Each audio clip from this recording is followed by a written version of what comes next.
Meenu TV.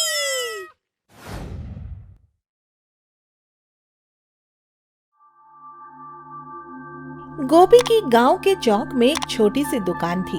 वह अपनी दुकान में मोटर बाइक की मरम्मत करने का काम किया करता था।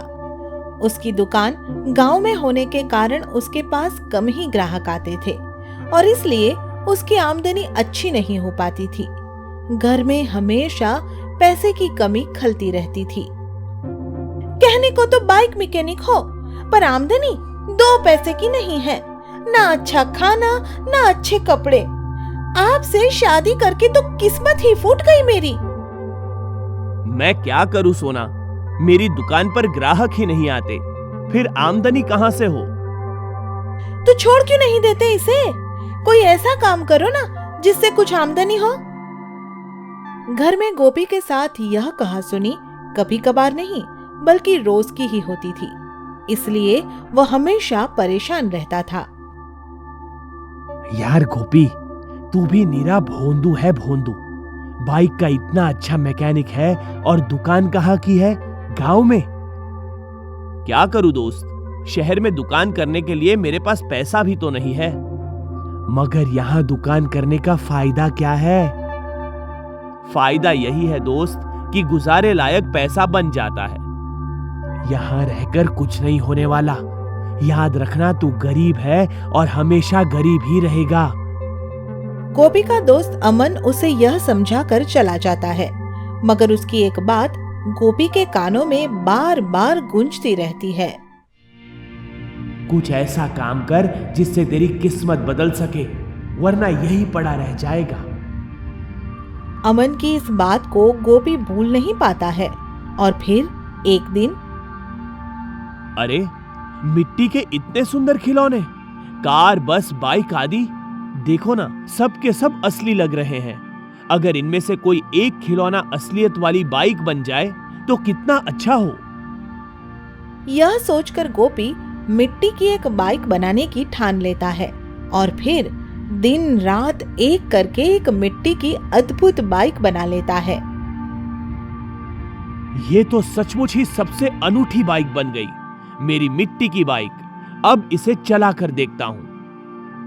यह कहकर गोपी उस मिट्टी की बाइक पर सवार हो जाता है और वह मिट्टी की बाइक सचमुच ही सड़क पर दौड़ने लगती है।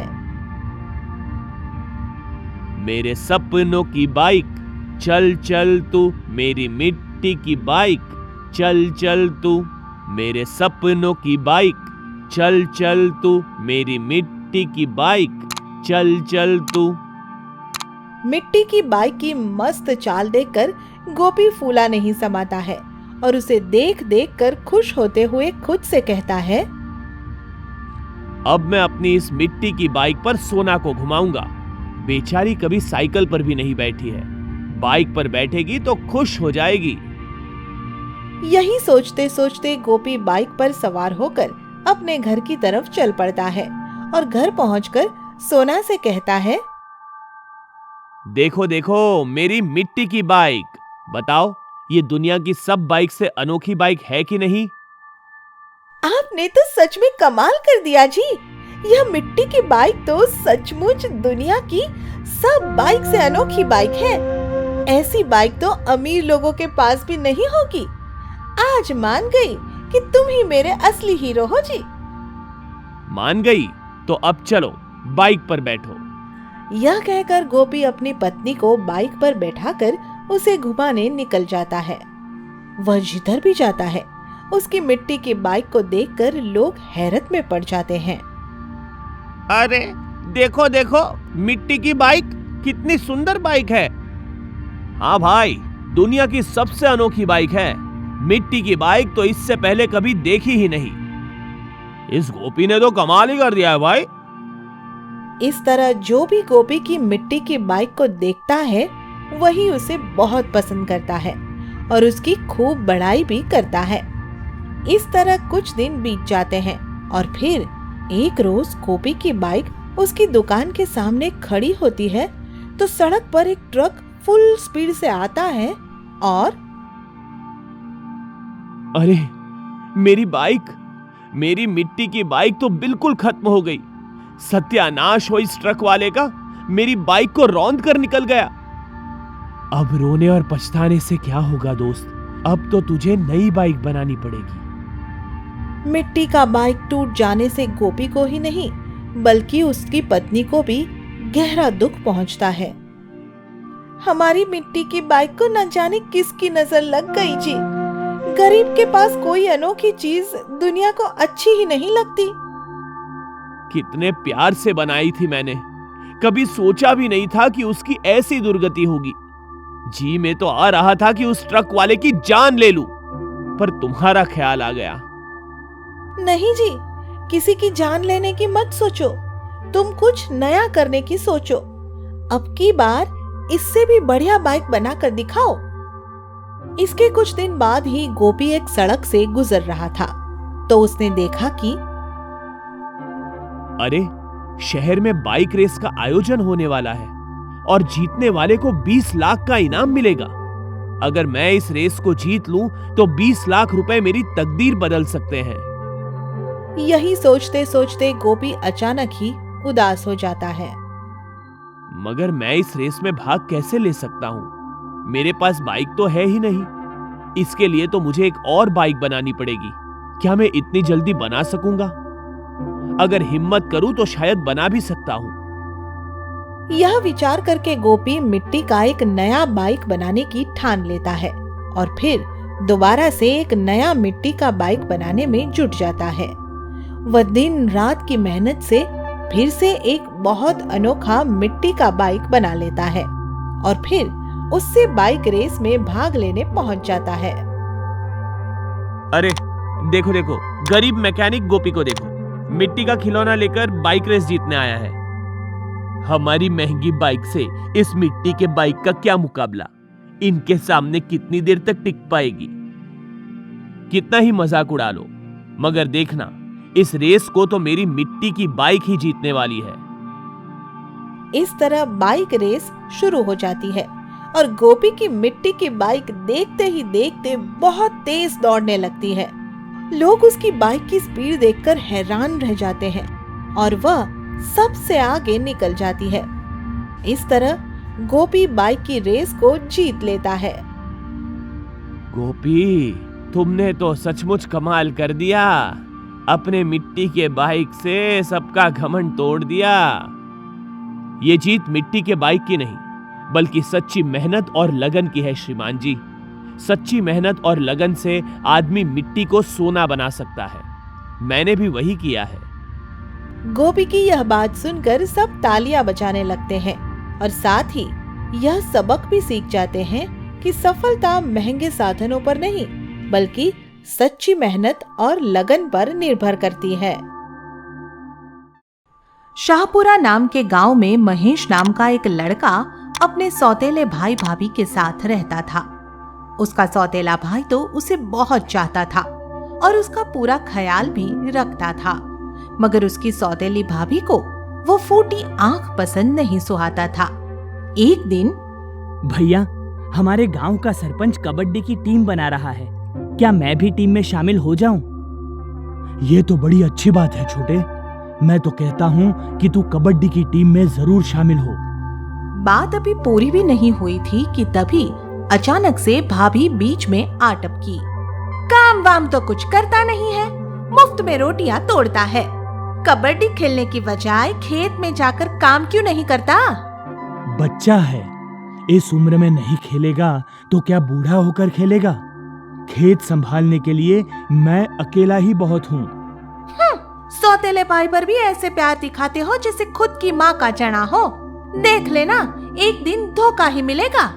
निर्मला, आगे से महेश को कभी हमारा सौतेला भाई मत कहना। अगर कहा तो बात बर्दाश्त से बाहर हो जाएगी। मोहन के ये कहने पर निर्मला चुप हो जाती है और उस दिन के बाद मन में ठान लेती है कि आप इस सौतेले को चाहे कितना ही सगा बना लीजिए, पर मैं एक दिन इसे घर से निकाल कर ही रहूंगी जी। इस तरह दिन बीतते जाते हैं और फिर मोहन को कुछ दिनों के लिए अपने एक रिश्तेदार के यहाँ जाना पड़ जाता है। मोहन के जाते ही निर्मला महेश पर जुल्म ढाना शुरू कर देती है। भाभी, जब से भैया गए हैं आप सिर्फ अपने लिए ही खाना बनाती है और मैं भूख से तड़पता रहता हूँ। मेरे लिए भी खाना बना दो ना। भिखारी की तरह खाना मांगने से तो अच्छा है कि कहीं जाकर डूब मर। पलकर सांड हो गया है और फिर भी कमा कर नहीं खा सकता। चला जा मेरे घर से और कभी मुझे अपनी शकल मत दिखाना। सौतेली भाभी के इस तरह के कठोर वचन महेश सह नहीं पाता। वह भावुक होकर आत्महत्या करने का निर्णय लेता है और फिर एक जंगल की तरफ आ जाता है। ऐसे जीवन से तो मरना ही भला है। क्यों न मैं इस झरने में कूदकर अपनी जान दे दूं? महेश यह सोच ही रहा था कि तभी उसकी नजर झाड़ियों में फंसे एक खरगोश पर पड़ जाती है और वह अरे, ये तो बुरी तरह फंस गया है, इसकी मदद तो करनी ही पड़ेगी। यह कहते हुए वह झाड़ियों में फंसे खरगोश की मदद करता है और फिर उसे देखकर इतना खुश होता है कि खुद के मरने की बात तो भूल ही जाता है। इस तरह शाम हो जाती है और उसे जंगली जानवरों की डरावनी आवाजें सुनाई देने लगती है। अब क्या होगा? जंगली जानवर तो मुझे मार ही देंगे। यहाँ तो सिर छिपाने के लिए कोई आश्रय भी दिखाई नहीं देता। यह सोचते सोचते उसकी नजर एक खाली माचिस पर जाकर अटक जाती है। काश ये माचिस मेरे लिए घर बन जाए तो सब समस्याएं अपने आप हल हो जाए। महेश के ये कहते ही माचिस अचानक से बड़ी होने लगती है और एक आलीशान माचिस घर में बदल जाती है। इसके साथ ही घर के आसपास स्विमिंग पूल और उद्यान भी प्रकट हो जाते हैं। इस तरह महेश को जंगल में रहने के लिए एक सुंदर ठिकाना मिल जाता है और वह इस घर में रहने लगता है। फिर कुछ दिन बाद फॉरेस्ट वाले उधर आते हैं तो इस जगह को देखकर हैरान रह जाते हैं। अरे, कितनी नायाब जगह है। ये तो जंगल की सैर करने वालों के लिए बेहतरीन पर्यटन स्थल बन सकती है। महेश फॉरेस्ट वालों का अच्छे से आवभगत करता है और फिर उनकी मदद से महेश का वह माचिस घर शहर के लोगों के लिए पसंदीदा पर्यटन स्थल बन जाता है। दूर दूर से पर्यटक वहां आने लगते हैं और कुछ ही दिनों में महेश बहुत अमीर हो जाता है। सुनो भाई, ये जगह आपको अच्छी तो लगी ना? बहुत अच्छी लगी। स्वर्ग से सुंदर जगह है। फिर अखबार और टीवी वाले भी यहाँ पहुँच जाते हैं और महेश के इस अनोखे माचिस घर की प्रसिद्धि चारों तरफ फैल जाती है। अखबारों में इस घर के साथ महेश की फोटो छपती है और अखबार में छपी महेश की फोटो को देखकर मोहन की आंखों से खुशी के आंसू छलक आते हैं और वह छोटे, मैंने तुझे कहाँ कहाँ नहीं ढूंढा रे। मुझे माफ कर दो भैया। माफ तो मुझे कर दे महेश।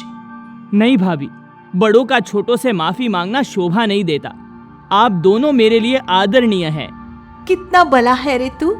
भगवान तुझे सदा खुश रखे। इस तरह महेश फिर से अपने भाई और भाभी से मिल पाता है और सब खुशी खुशी उस जादुई माचिस घर में रहने लगते हैं। आगे की मजेदार स्टोरी के लिए चैनल को सब्सक्राइब करें और बेल आइकन प्रेस करना ना भूलें।